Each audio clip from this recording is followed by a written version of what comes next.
Welcome back, and we are on Zechariah chapter 14. Let's get started. Behold, the day of the Lord cometh, and thy spoil shall be divided in the midst of thee. For I will gather all nations against Jerusalem to battle, and the city shall be taken, and the houses rifled, and the women ravished, and half of the city shall go forth into captivity.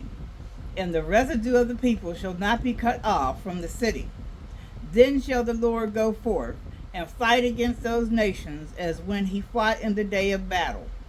And his feet shall stand in that day upon the Mount of Olives, which is before Jerusalem on the east, and the Mount of Olives shall cleave in the midst thereof toward the east and toward the west.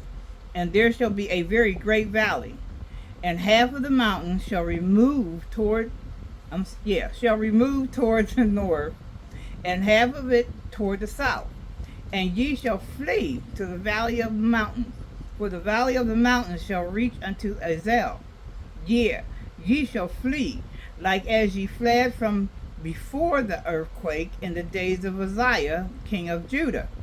And the Lord my God shall come, and all the saints with thee.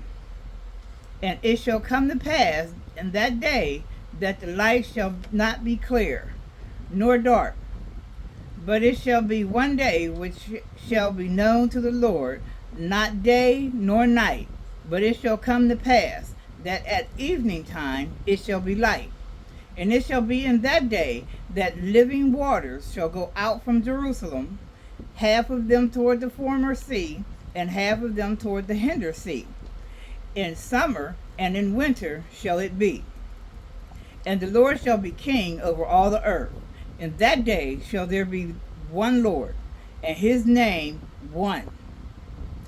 And all the land shall be turned as a plain from Gibeah to Rimmon, south of Jerusalem. And it shall be lifted up and inhabited in her place, from Benjamin's gate unto the place of the first gate, under the corner gate, and from the tower of Hananeel unto the king's wine presses. And men shall dwell in it, and there shall be no more. Wait a minute.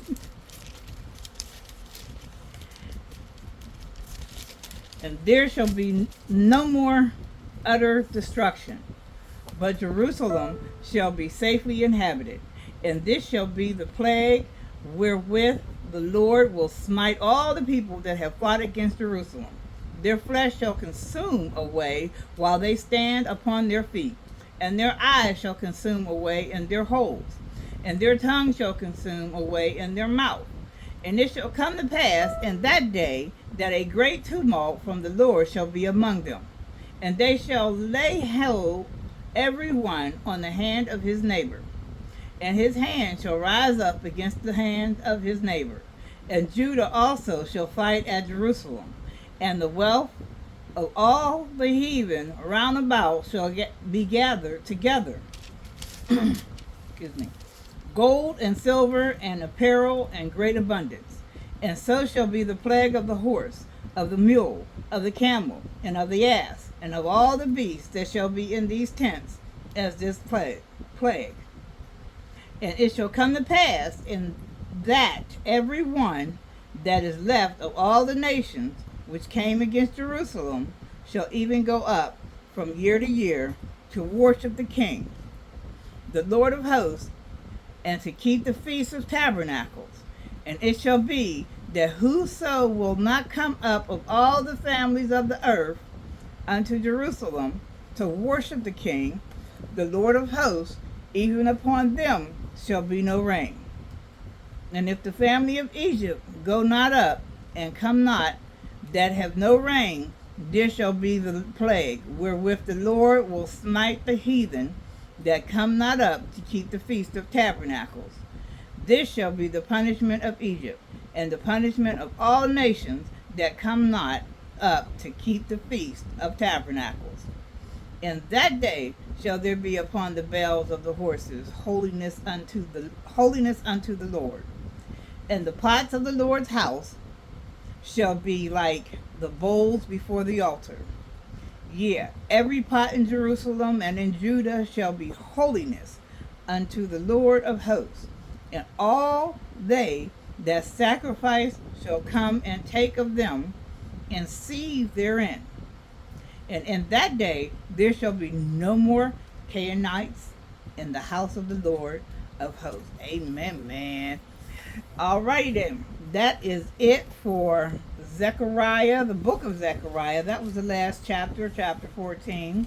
Remember to always ask God for understanding of anything I just read. I read yesterday and that I will read tomorrow.